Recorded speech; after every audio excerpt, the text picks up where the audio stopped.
Okay, hi everyone who's here. We'll just start in a couple of minutes. We'll just wait for some other folks to join in.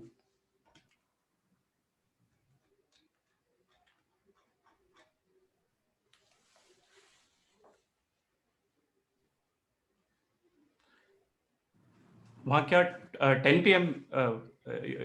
Your time zone? Your It part is, of yeah, it's 10 it is. p.m. here. So. But that's fine. Like I said, today was a year-end event also for the company, so it was busy.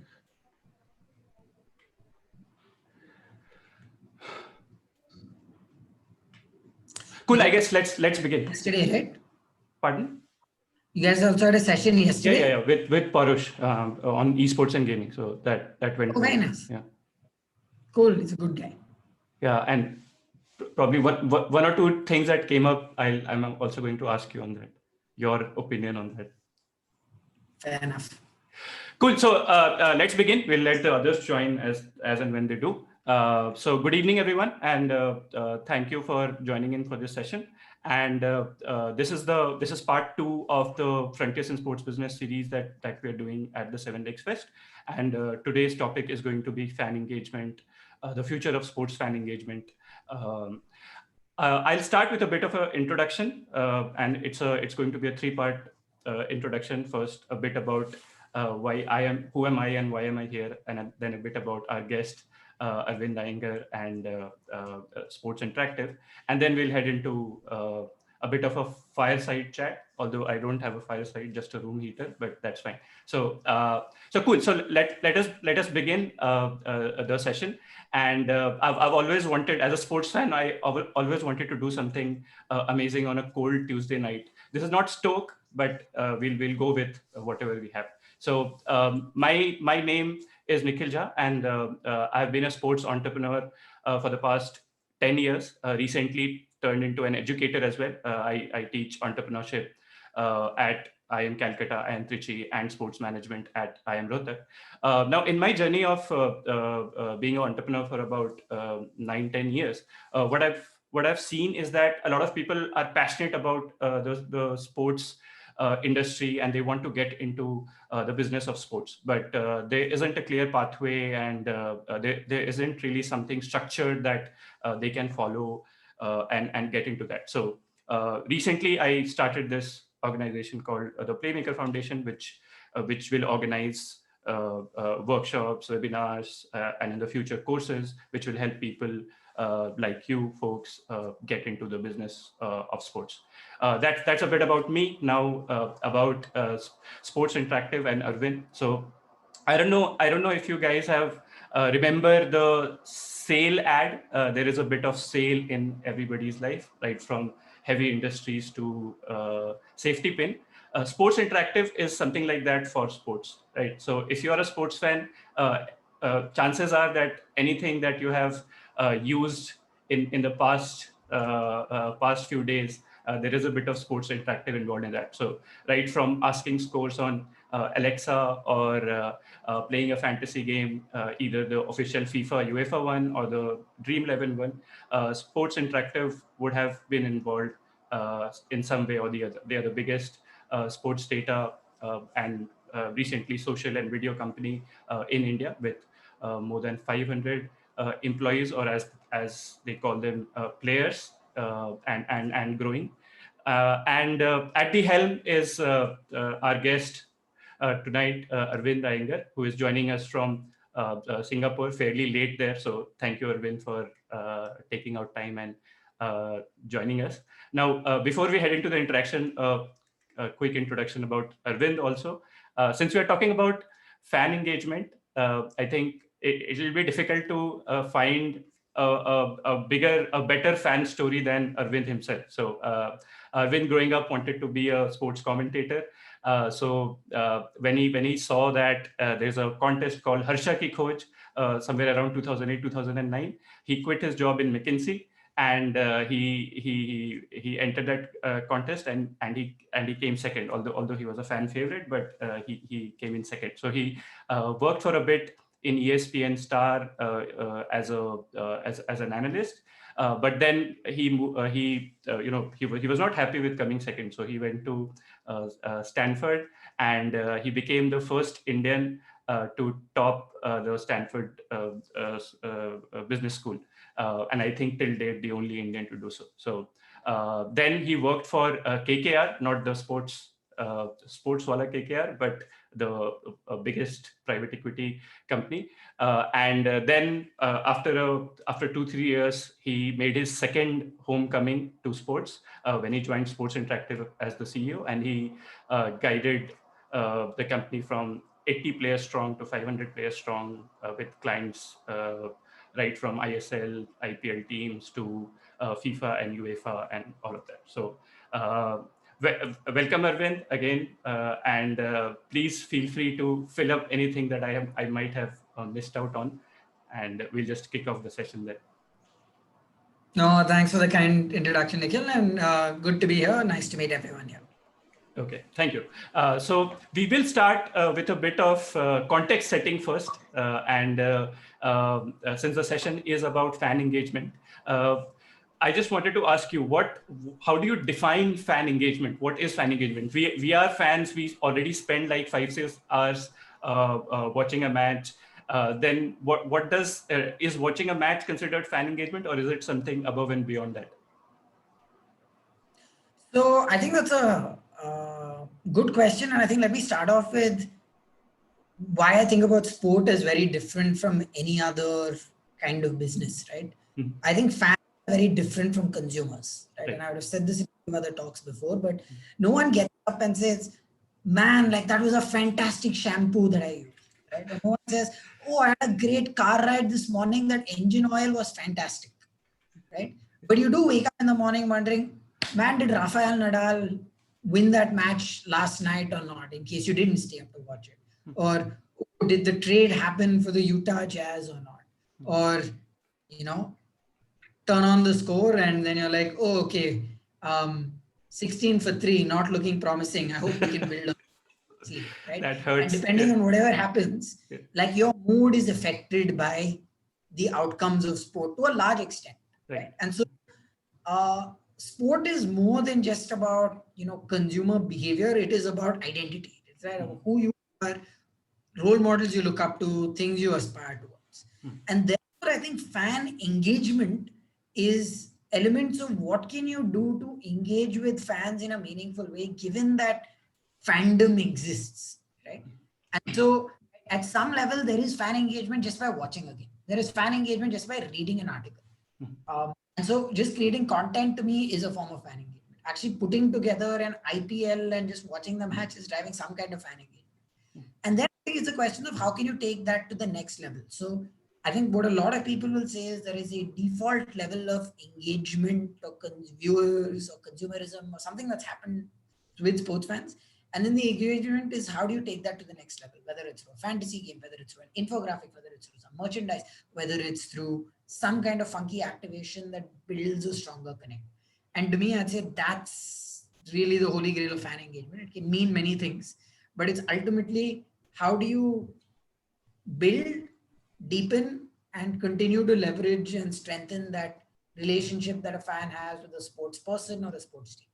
Right. Awesome. So, and who is looking for this? As in, what are apart from, let's say, teams or players themselves, are there other entities there that are looking to deepen fan engagement? And if yes, how?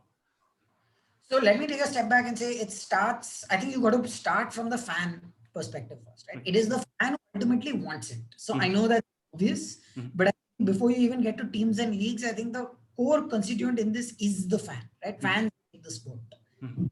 And then as you look at the ecosystem that's trying to take, how do I get sport to fan and everyone else in the middle? You've got the athletes themselves who will deepen fan engagement and therefore build their own brands. You've got teams and leagues that are then trying to build their brands or build the sport. You've got broadcasters, right? Who are trying to make sure more people are following it and it's all about hero building. Or you have brands who are saying, hey, no one's going to feel passionately about my engine oil, but maybe they'll feel passionately about Virat Kohli who's advertising my engine oil and therefore I build a stronger connect, right? And so across the board, everyone is trying to build a little bit of that. I think more so in India, because there's this old saying that says Indians are not fans of cricket, they're fans of cricketers, right? This is hero building kind of mantra that needs to exist. And so that's where I think athletes, etc., and various people come in. But as a result of that, the entire value chain that's ultimately trying to figure out how do we make the most of this almost identity like fanaticism linked to sport that has can have a strong, powerful, uplifting presence, right? In a very positive way. How do we get in that action and how do we build connection? So it's leagues, teams, players themselves, venue owners, broadcasters, brands, and then other agencies on the back. Right, awesome. So I'll start with a retrospective question next, which is the fan engagement behavior itself over the years. So probably when you and I were growing up, fan engagement was going to a relative's place who had cable and then watching India getting thrashed at Sharjah, and probably buying Sportstar for the poster. I think those were, and later on probably buying Center Fresh for the cards that they gave. But in your observation, how has fan engagement changed from then and now? And what are the things that have remained the same? What are the things that have changed? It's funny. One of my first pieces that I remember from fan engagement was actually listening to India playing in Australia back in 91, 92, pre-92 World Cup on the radio, right? My first interaction was actually radio. My brother listened to this. And so I was like, oh, sounds interesting. And I sound animated about something. It must be interesting. A lot of people got cable around 92 with that World Cup. We didn't have cable, so it would be watching it at a neighbor's house or getting updates in some other shape or form. But I think multiple things have happened along the way, right? And we could spend 45 minutes just talking about that. But I'll summarize it by media fundamentally and consumption patterns have changed, right? So it's not linked only to sport. It's the world as a whole, right? Radio to newspapers to television to now digital. And so as a result of that, there's just so many more avenues for fan engagement. And a lot of sports have gone to being always on, right? I know a lot of folks in the NBA, for instance, say there used to be a period where you start the season, you end the season, and there's a lull period. But now the free agency period about who's going where is more active than the game themselves sometimes. So it's an always on news cycle with so many forms to get the information. And so as a fan, you got your mobile phone, which is now, I think, the ones where most information is being consumed. But you obviously television screens, you've got your desktop for the folks who still use that. And future, you're going to have more and more, right? And so along with that, what's happened, as you'll see with the broader patterns, is also changing consumer behavior to shorter snippets of content, right? So when someone could sit and watch 4 days of golf, today you have people who are saying, hey, just give me the highlights package. I think I've noticed this when I look at my nephews who are football fans. They're not watching the 90-minute game, right? They're watching the 6-7 minute highlight the next day. So you've gone from kind of, I'd say, a more patient sports fan who's willing to sit through the entire journey to saying, man, cut out all the stuff, just give me the highlights, right? And it mirrors a little bit if you think about the evolution of cricket, right? Test cricket, 5-day purists sit and watch an entire game. 1-day cricket, let's power pack that a little bit, fit it all into 1 day. And then you have this exciting opening phase of power play. Then you've got this middle over consolidation, and then you've got the end. And then you've got T20 that says, hey, the middle part is boring, let's just get rid of it. So you just start attacking, you end attacking, maybe you'll have a little bit of consolidation in the middle, right? That's it. And so I think that pattern that you see with cricket, what you're seeing in multiple sports where they're just moving to shorter, quicker formats. Right. Awesome. So moving on to the next question, which is probably your action to those changing patterns. So this was about in your tenure or even before that, based on the trends that you observed, what were those trends and how did you sort of adapt to them, and what did you do to come out on top? Sure, I think so. Some of it predates me. Sports Interactive has been around for 18 years, and I've just been running the company for the last few years. But one of the things that the company was really cool to latch on to when we first started was just data, right? And just consumption live scores. And earlier you could get live scores was, hey, turn on the TV channel. Mm-hmm. The internet was still relatively new in 99, 2000, 2001. Mm-hmm. And back then you had just capturing live scores and sending that information was something I think we were ahead of on trends. And today, if you go to Google and you search for India versus Australia and you see the score show up on the one box on Google, that's our data, right? Because we do this now for a number of years and you send that. And so I start with that too. I think today it's just evolved into, again, when social media first started coming about, we said, how can we start creating compelling content on social? So in the early 2010s and then, 2013, 14, as leagues started to come up in India, we said, let's just push all the stuff that we were doing with some long form content to just starting to create that kind of, GIF worthy content, right? Quick, snappy content. And so the trends of the shorter attention span led to us forming an entire social media unit. Similarly, fantasy gaming is taken off in a big way now, but it's something that we've been very close to and worked on even from the ESPN Super Selector days. Yeah. There was that latent need. Right. To more recently, actually working with the UEFAs and FIFAs globally, but working with others to just see gamification is an important element, right? And it's not just about gratification and money that I need, but it's about fun, banter, bragging rights with friends, etc. And we've designed games around that.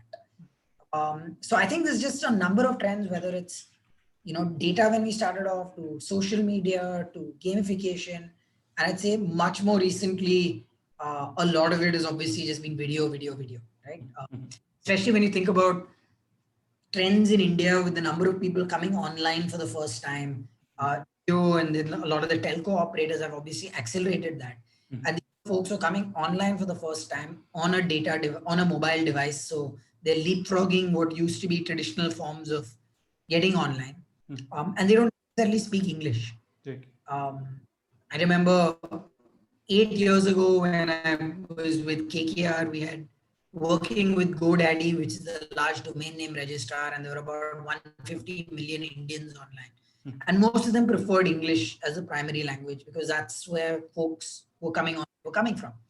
Today, you've got north of 500 million people online, and English isn't the primary language. And so one approach is to just do a lot of multilingual content, but the other is to do video, right? And I've heard people say video is the new English, so video is the new Hindi, right? Which transcends everything else. Video content has just become so much more important as you're just starting to look at being able to appeal to the entire cross section of population across the country. Right.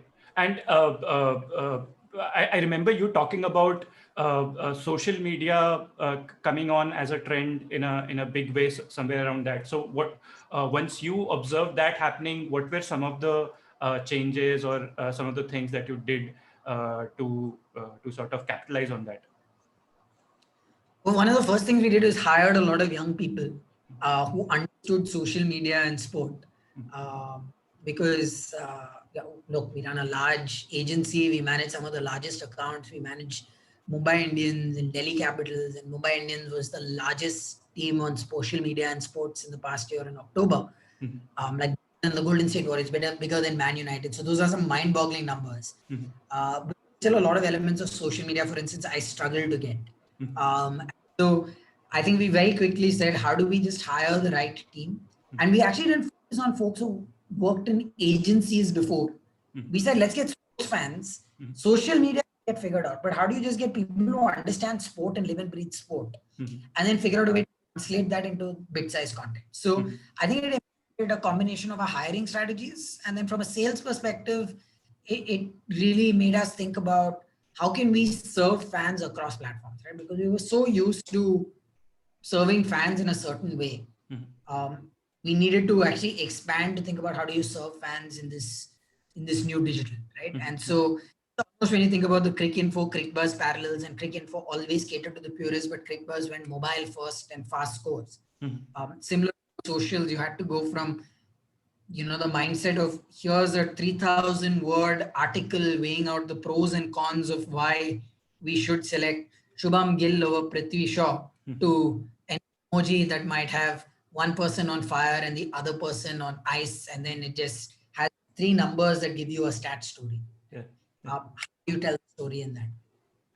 Okay, cool. So Um, uh, in terms of since we're talking about trends, let us come to the present before we go to the future. And this year has been we have been discussing this offline. This year has been, of course, to a lot of industries, it has wreaked havoc, and especially for sports, because sports entirely stopped, and of course, but because it's not an essential service, it was one of the last things to come back online. So what did you do during the pandemic? How did you adapt during that time? What were some of the things that you observed and then took action on?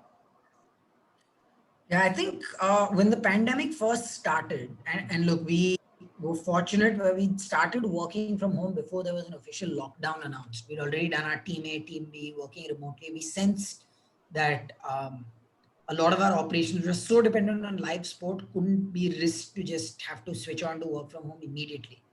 So we started testing that before, and we just continued then with work from home, which I think for the most part has been successful. But the first 2 weeks were a little bit of, man, like what's going to happen, right? There's no live sport. A lot of our core business is going to get hit. Let's actually focus on minimizing the loss. And after 2 weeks, three things dawned on us, right? One, we were fortunate to be in a position where we were well capitalized. We had cash. And as a result of that, we didn't have to run the risk of running out of cash or things like that for several months, even if we didn't get paid. So we said, okay, let's put that out of the window. The second was to say, look, is our business going to fundamentally be affected in an adverse way because of COVID? And the short answer to that was, to an extent, but not really. Most clients were saying, let's put a pause for 3 months or let's put a pause for 6 months because there was no live sport. But we were pretty sure live sport would come back at some point in time. And as a result of that, okay, live sport came back, and we said, okay, so we'll have a 3 or 6 month disruption briefly. But after that, things will get back to normal. And so then the third was, what do we do to make the most of this, right? And there's nothing good about this crisis, but Winston Churchill once said, never waste a good crisis, right? And what do you do in these times to make the most of it? So I think we focused on just innovations. So we launched a new game, which has had limited success, but we tried something which was our own game launched. We launched a B2C initiative called Fantasy Gully, which has actually been doing really well. And we launched a bunch of other things which are focused on, with COVID coming in, folks are going to struggle with sponsorships and things like that. So what else can you do to make things work? So as a result of that, I think it just became a view of saying, look, we were growing at this pace. It's almost like we let a pause. And if we were to get to some number in 4 years or 5 years, we'll get there in 4.5 or 5.5 years. But let's use this point to increase the summit and the peak of where we want to go to by focusing on new initiatives. And so I think the first few months of lockdown was actually, after that, pretty exciting because we were focusing on innovations much more than ever before. And since then, live sport has come back. The IPL was, a big win for us. We had folks in Dubai, we had some people in office, and we had a lot of people working from home, and we were able to pull it off. So overall, I think it's almost a Darwinian view of, if you can come out of this, you can come out stronger. And so while this year we'll be down on revenues, the last couple of quarters have picked up again. We've not had to do any pay cuts or layoffs. And so I think we've been fortunate that way and just focused on things for the future. Right. Awesome. So that's a great perspective. Thanks for sharing that. And I just steer off topic, and for all those attendees, you can just ask a question in the chat box. We'll take all of those at the end. We'll have 10-15 minutes for the Q&A, and we look forward to some interesting and engaging questions. So Arvind, coming back to the adapting to pandemic and seeing the trends, I'm really curious to know, in those 3 months, 3-4 months where sports was not happening, what did you observe that was either peculiar or something about fan behavior? What were fans doing at that point of time? What were they looking at? When there was no live sport, fans were doing like God really knows what, but like nostalgia, right? Like you just had people going on YouTube to look up old videos. Like I was going back and looking at Rafael Nadal winning the US Open last year because it's Maybe if the French Open was on, you'd follow it. You had a random golf event that came up in the US that was one of the most highest rated events at the time. And I know the clients that we work with, like Star Sports, are one of the highest engagements on social media in the month of May when there was no sport on. So I think fans were looking for a view of almost, look, sport at some level is a great uniter, is a great uplifter. It's a good distraction from a lot of the things we do in life. And I think it just has a lot of positivity, right? We've seen it after world wars. We've seen it after the big crises where sport just comes back to bring people together. And people were looking for a bit of that. So when live sport actually resumed, I mean, the numbers you see are telling, which is everyone just wanted something. It's a sense of normalcy, right? Even there's no one in the stadium, you feel like something's going on there. So I think it was interesting seeing sports fan behavior in that time. And since then, with live sport resuming, I think it just continues to prove that, look, that fandom isn't going anywhere, right? Because of COVID or anything else. And as a result of that, a lot more can be done to just further leverage. Right. Awesome. So I was, as a sports fan, I also went into withdrawal, and I delved a lot into sports history. I started like 100-day newsletter where every day we looked at this day in sports and shared stuff on that. So yeah, so that is how I allotted my 2-3 hours of whatever watching sports weekly. But I was really interested in knowing what other people did, and I think it was pretty similar. Right, cool. So we talked about the past, we talked about the present, and now let's delve a bit about what are the upcoming trends, what lies in the future. So one of the things that we read up about a lot is that the pandemic accelerated a lot of trends. So things that were like 3 years, 5 years away, now they are either already happening or just around the corner. So what are some of those things that you see being short-circuited and happening really soon because of the pandemic? And even otherwise, what were some of the trends in the future that you sort of observed and were getting ready for? So I'd say, look, pandemic as a whole, there are two sectors that have really stood out, right, in terms of where people are seeing a lot of interest. One is EdTech, which is education technology, and the other is gaming. And gaming, I think, is a bit of an ancillary to sports, right? And so that sort of looks like it's been a big kind of change in terms of how people are viewing the industry and the sector. But as I think about sport as a whole, right, I'll talk about three big things. One is just digital and how important it is. A lot of traditional rights holders are used to selling things like sponsorships by saying, I'll get you hospitality tickets, or in Stadia, this will happen, or I'll put this hoarding out there. They've not gotten out of the mindset, I'd say, of thinking about fans who are on digital, which is, orders of magnitude more than whoever you can fit into a stadium. Pandemic has forced people to accelerate the thinking over there, both as rights holders, league owners, and I think a lot of this is in larger established leagues internationally who've not had to think about this, as well as brands and sponsors, right, who are used to thinking about this is my entitlement. And so digital is now the forefront of a lot of these conversations, which was already starting to happen, and this will just speed that up much more, right? So I'd say that's trend one. Trend two, I think, is everything to do with gamification, right, which is gaming, sports fan engagement. I think the pandemic has proved there is that need to find some kind of interactivity in gaming in times like this. And so you just see these sectors continue to grow at breakneck speeds as they try to bring fans closer to the action. And then the third is just adoption of new technologies in multiple ways, right? We've been doing a few things with AI and ML in terms of automating highlights. But when you think things like VR and AR, and you start to think about what is that next wave of a courtside ticket going to look like? Are you going to be able to do a VR ticket where you're right there and you get a differentiated view, and you're actually watching, the French Open from there, or you're actually watching a pink ball test for 3 days from there, or whatever the case may be, right? I think a lot of those new technologies are just going to, leagues are more willing to experiment at this point in time, which they weren't before. And so while there were always small scale pilots, you're starting to see all of those small scale pilots now being tested out potentially at scale. All right. So on that fan engagement part, and we saw a lot of empty stadiums and people trying to engage fans who would otherwise have been in stadiums. Were you involved in some of those? And if yes, can you share some behind the scenes cool stories about in stadia fan engagement virtually?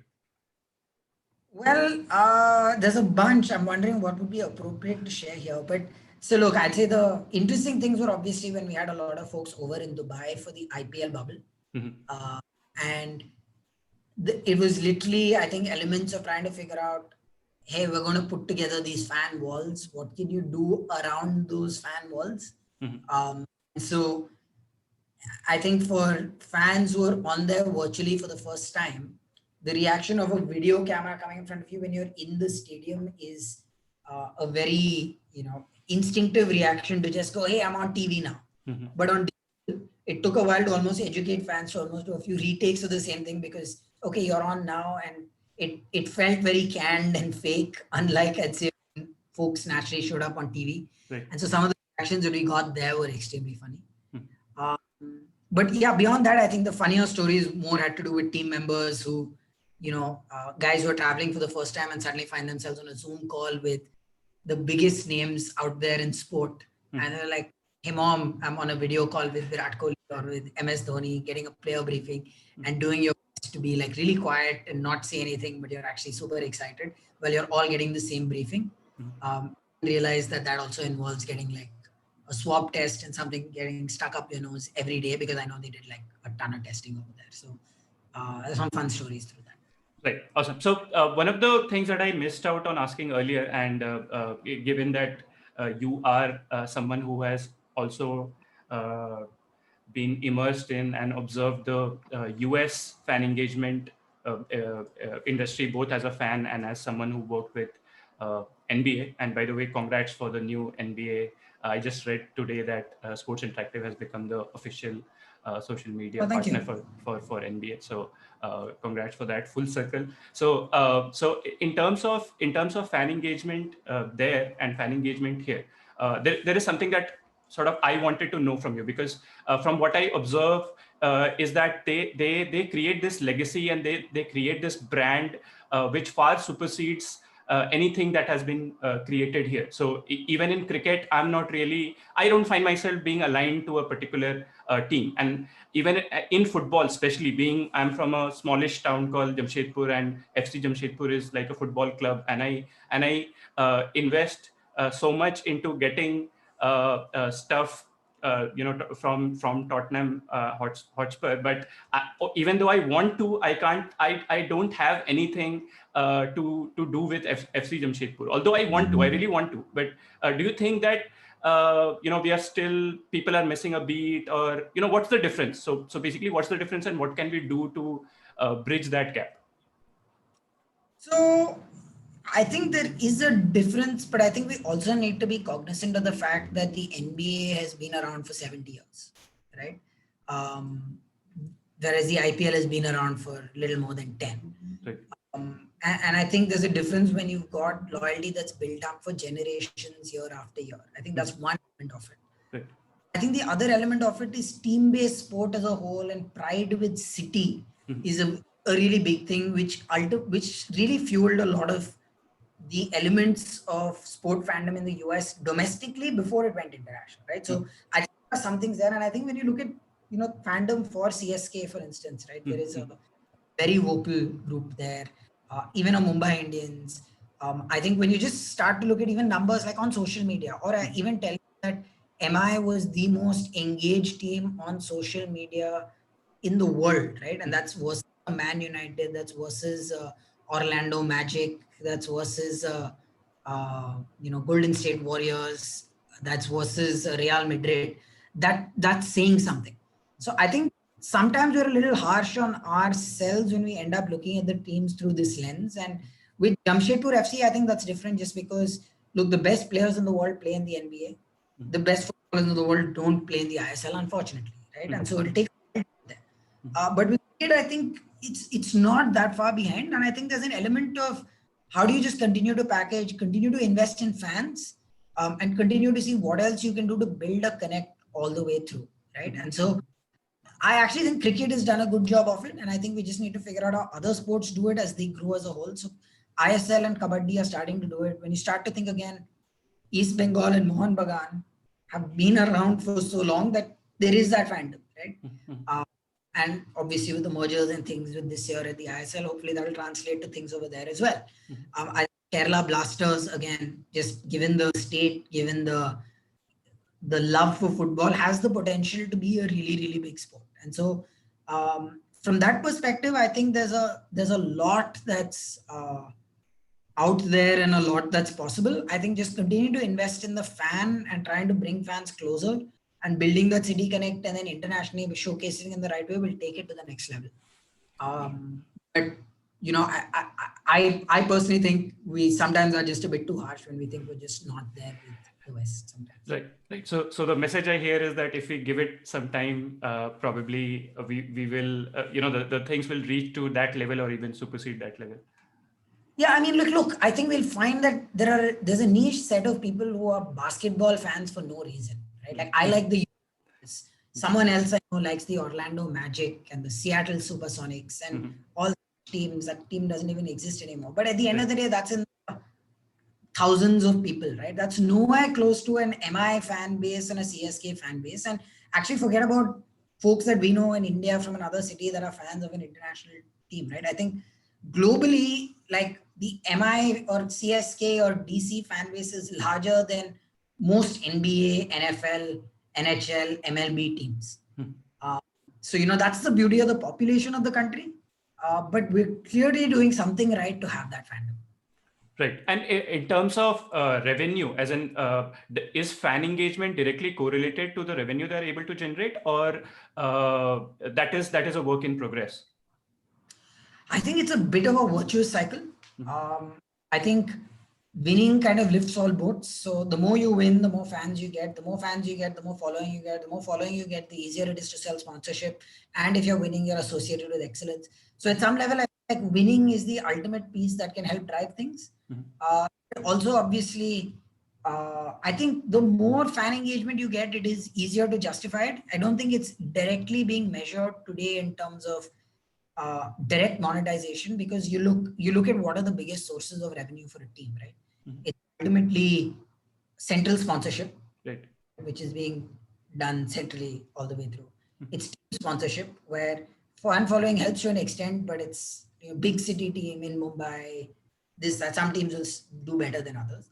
Third is ticketing, and in order to actually get tickets, you need fan following, you need interest, you need people to come and pay for it, right? And then you have all the other ancillary streams around merchandise. You have other elements of fan engagement. You'll be able to get some of those sponsorships. When you'll sell, you'll say, hey, these are the number of fans I have. This is qualitatively what I've got. This is quantitatively what I've got.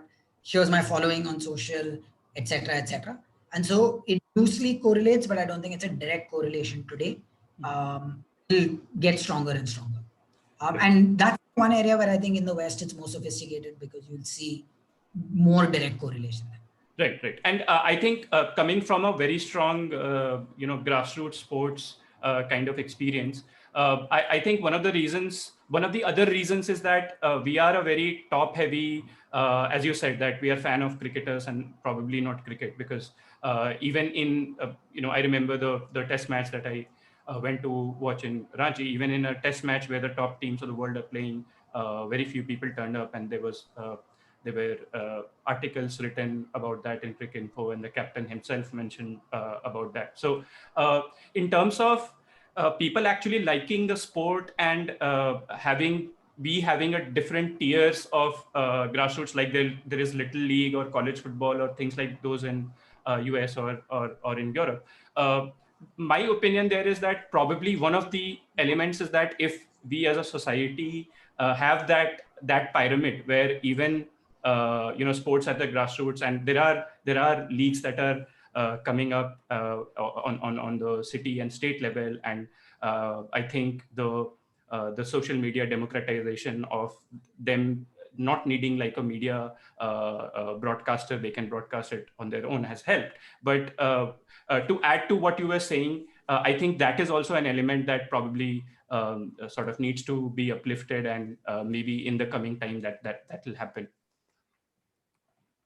Fair. I think those are very fair points. Right. So before we head into the final question that I had for you, I just wanted to take, and as I mentioned, we had a session on esports and gaming yesterday. So as a sports first company, what are you doing something? What are your views and what are the trends that you see in esports and gaming? And are you doing something about it?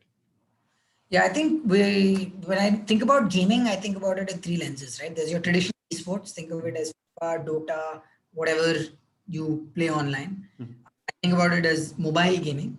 Right? This is your, Fruit Ninjas to obviously Temple Runs, Candy Crush of the world. And then I think about it as real money gaming, right? And that's fantasy sports, poker, rummy, etc. If you think about those three buckets, I think the third is the one we are very interested in. We already work with a number of folks in the daily fantasy space. And so that's where I think we launched something called Fantasy Gully, which is an aggregator. So a fan who wants to play in fantasy can actually see which contest is best for him or her. They can compare different contests. They can get recommendations on their best lineup and things like that. So again, we don't compete with a lot of our clients who are already building fantasy games, but there's a gap of an aggregator, almost like a Kayak or a Policy Bazaar or a Zomato, where you can go and compare different places, and then fans can figure out what the best deal is for them. And so that's an area we are playing in addition to traditional B2B business, which supplies data feeds, etc., to fantasy operators. So that's a space we, I think, have the expertise and competence to play in and will continue to do. I think sports and mobile gaming, those are very interesting. At the same time, I think sport is the first thing in our DNA. And some of them are not sport per se, some of them go to mobile game entertainment. And also some of it is, when you start to think about those value chains, I think if you're doing esports, the power is really in the publisher, the folks actually creating the game. And it's hard to really build much unless you are the publisher. And our expertise is not in building games. So I think we've been very excited about esports, and we might do things like scoring and things like that over there, but we don't see a natural play over there.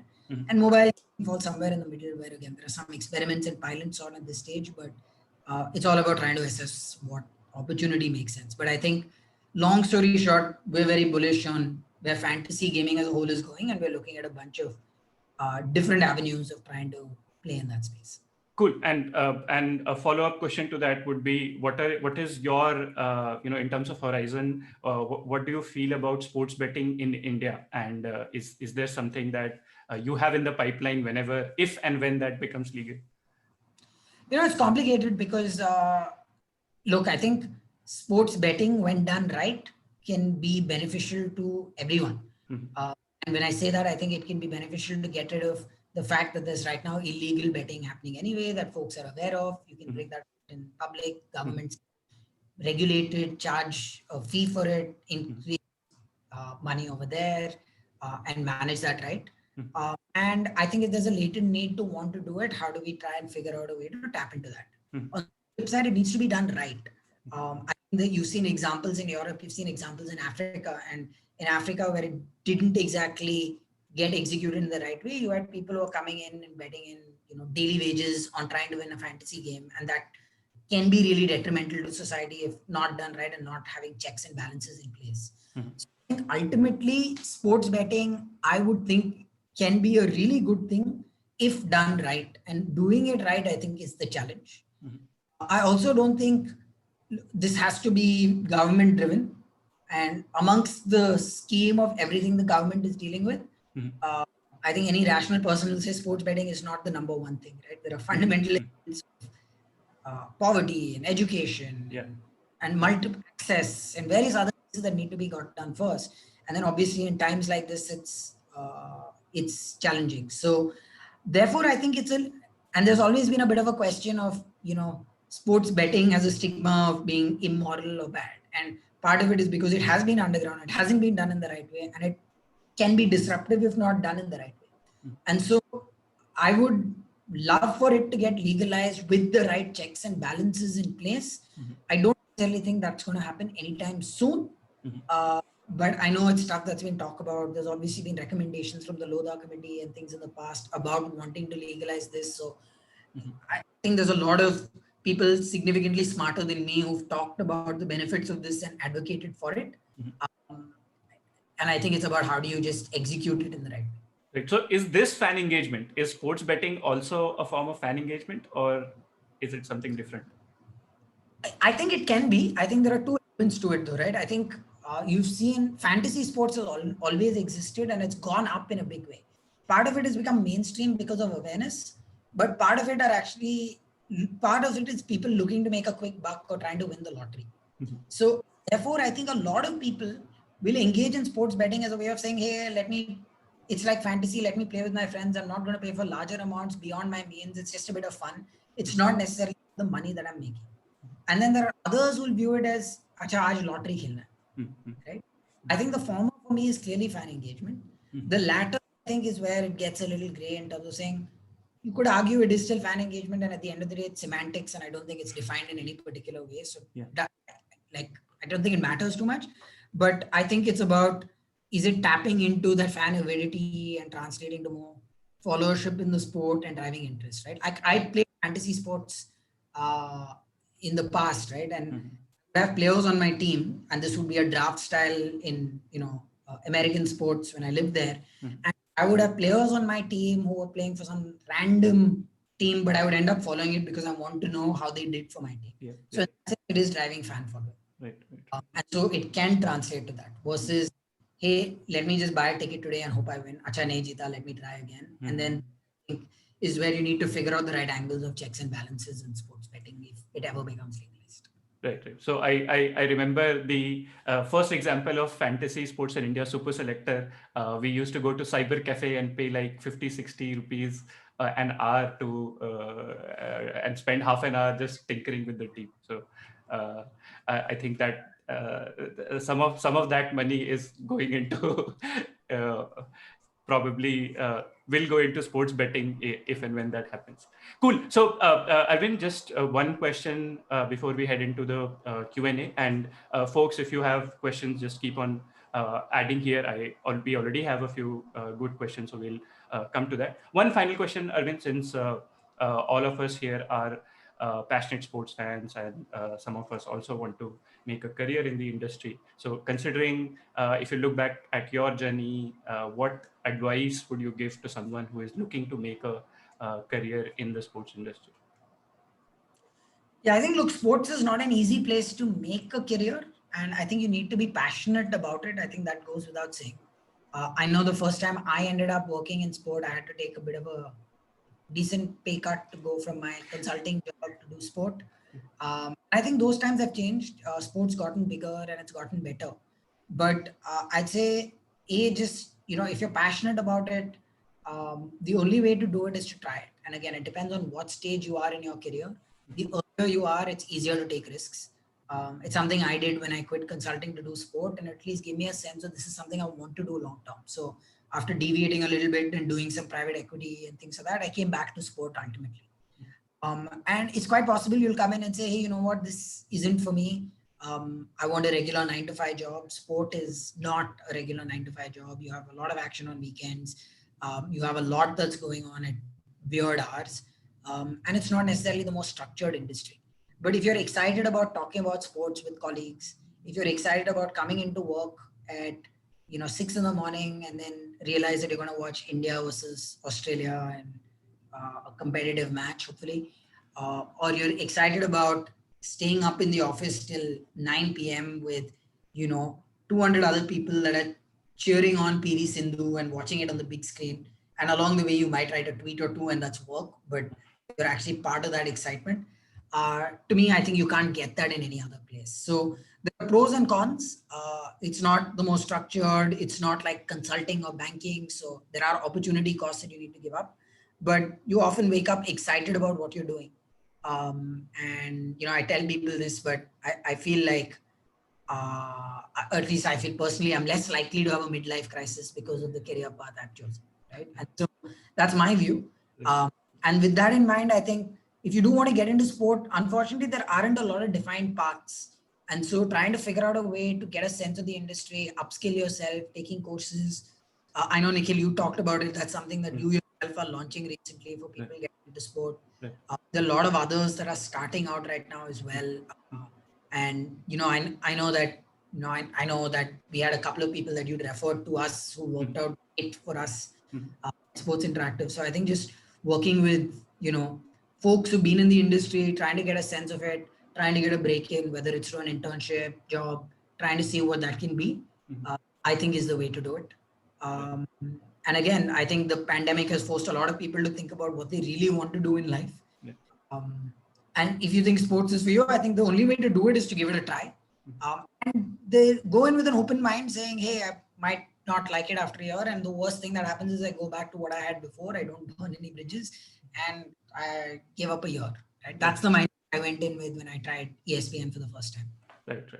Awesome. So, for those of you who as Arvind mentioned about PV Sindhu and 200 people watching, the Sports Interactive office in Mumbai is like a shrine. It's a dream come true for a sports fan. So you can just search for Sports Interactive office and you'll see articles about how cool and how amazing that office is. And it's a shame that the people aren't going there during the pandemic. But Arvind, one of the revenue lines could be, I can be the guided tour person. I can give people a guided tour to that office. We don't need any revenue for that. If anyone likes sports, they're welcome to come in. Right. Awesome. So thanks for that, Arvind. And as you mentioned about giving it some time, I thought I would give it a year, but it ended up being 10 years. So also be slightly circumspect about it, but it's a lot of fun. So you're welcome to join in. Cool. So Arvind, we'll just take a few questions that have come in while we were talking. And the first one was around the attention span bit that you mentioned, the changing attention span of the sports fan. So Raghav asks that since the attention span of the average fan has become shorter, is the priority to make sure that the content is engaging, as in it's pushed out to be engaging, or it's just there to at least catch the attention and then figure out the next steps? So I think it's a bit of both. I think you want to make it short, snappy, and quick. So again, there's a lot of consumer research that talks about two things, right? There's something called a peak end effect. And the peak end effect literally says the way we retain memories is when we think about an event, we remember the peak and we remember the end. So if you think back to Eden Gardens, 2001, India, Australia, second test, the peak is Lakshman and Dravid batting through day 4. The end is Harbhajan ripping through the attack and Ganguly celebrating at the end. Right? That's ultimately what we'll remember. There were a few other things that happened. Lakshman apparently did something in the first innings and batted through, which is why he batted at 3. Harbhajan, got a few wickets in the first innings, maybe a hat trick, but no one remembers just peak and end, right? And so when you think about that, how do you think about getting sports content out there which order attention fans to amplify the peak? So the moment something cool happens, the moment Bumrah has just got a second LBW, can you push something out that is going to amplify that peak further? And then the best way you can do it is actually get it personalized, right? So if you get a personalized message, Raghav saying, hey, thanks for being a part of this moment. You were here when you were sitting in this seat, or you're sitting on this digital seat when this happened, right? That's one thing to do. And then I think because of the short attention spans, you've got to recognize the fact that you need to, cut to the chase quickly. So you can't meander to make your point and have a great prologue and build up to it, which is unfortunate because a lot of great writing and storytelling happens that way. But for mass appeal, you need to deliver your story quite quickly and get to the punch. Right. Awesome. So the second question we'll take up is from Manu, who says that Facebook is broadcasting La Liga in the subcontinent. Google hosts a large inventory in sports media via YouTube. Do you see these hub networks such as Google and Facebook, who are largely industry agnostic, taking over the consumer side engagement in the near future?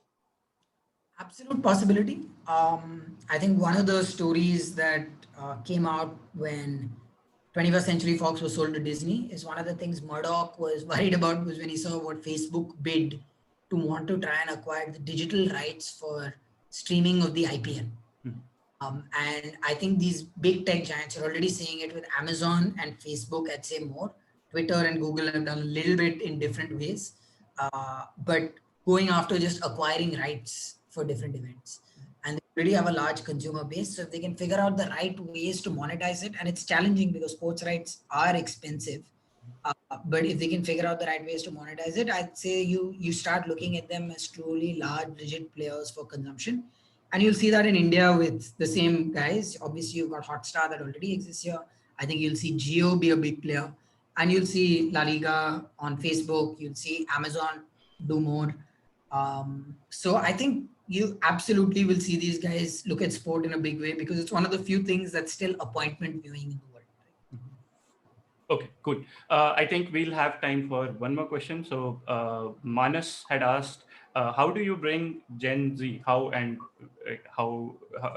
If you can bring Gen Z who has grown up with e-gaming, esports, and get them to watch sports so that fan engagement exists? Or is that something that is under our control?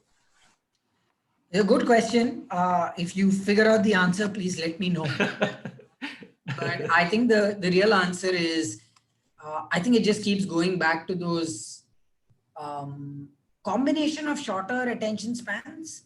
But I think Gen Z is also very, like, look, a lot of the time we focus on is like, what do you do for millennials, right? And how do you get them on sport, and what makes sense over there? And now as you start to think about Gen Z, I think you're seeing that it's a generation that seemingly, and I'll quote every stereotype out there, but believes in serious causes, believes in other things around the planet, believes in a bunch of other pieces, and are, I'd say we're seeing a decent amount of sports fan attention. And I think you can get people hooked onto it if they believe in it contributing in some ways, whether meaningfully to their own lives and self-engagement or anything else. And so from that perspective, I think a lot of the things you've learned from millennials will translate to Gen Z. Again, it's still relatively early as Gen Z is trying to figure out their sports consumption and everything else. But I think they're already seeing with the youth, a lot of the snappy type content is being consumed.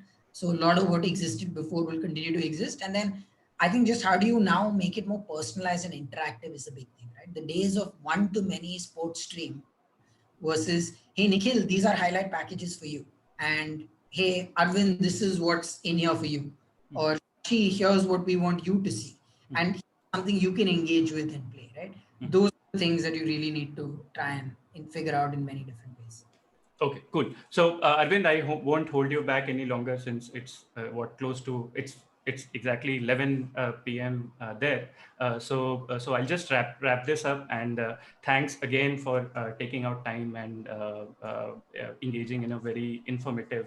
I'm sure folks here would also have found it informative and engaging. So thanks again for that, and I look forward to many more such sessions in the future. And yeah. No, thanks a ton. I was just going to say a couple of quick thank yous. A big thank you, obviously, Nikhil. Obviously, we've interacted a lot over the years, and always, regardless of time, would never say no to you if you ever wanted to do a session. And your own sports story is very interesting, so you should make sure you share that with the group sometime. A thank you to the Seven Lakes team that's organized this entire fest. And I've actually got a friend of mine who's on this call who I wasn't expecting to see, and I haven't seen in years. Named Shashi. But one of my first things of getting into sports technology was building a sports website called F1 Ratings, which is my first piece of combining kind of sports data and love with technology and trying to build something out. And that was actually built at his house thanks to his development. So a lot of that really inspired me to get started in sports. So, I'm seeing Shashi here after years and wasn't expecting to. Just a big thank you for all of that. Okay, so thanks a lot, Arvind, and thanks a lot, Seven Lakes team, for giving us the forum to interact and engage. So over to you guys. Take it away, wrap it up. Cool. Thanks, guys. Thank you. Bye. Thank you, Arvind. Thank you, Nikhil, for this informative session. We have shared a feedback form in the chat. If all the participants can fill that would be great for us to improve our sessions in the future. Yeah, that's all. Thanks a lot, everyone. Right, and I think I just addressed Ashirwad's question. He was asking about the Playmaker Foundation. Ashirwad, we'll be dropping an email after the session, so I'll share all that we are doing and how you can be involved. So just wait for that email and you'll get the details.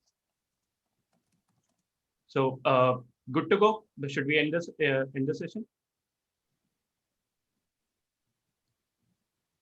Okay, thanks. Okay, thank you, Arvind. Good night. Thanks. Okay, Kaustubh, I'm ending the session. Yeah, it works. Okay, thank you. Thank you. Sure.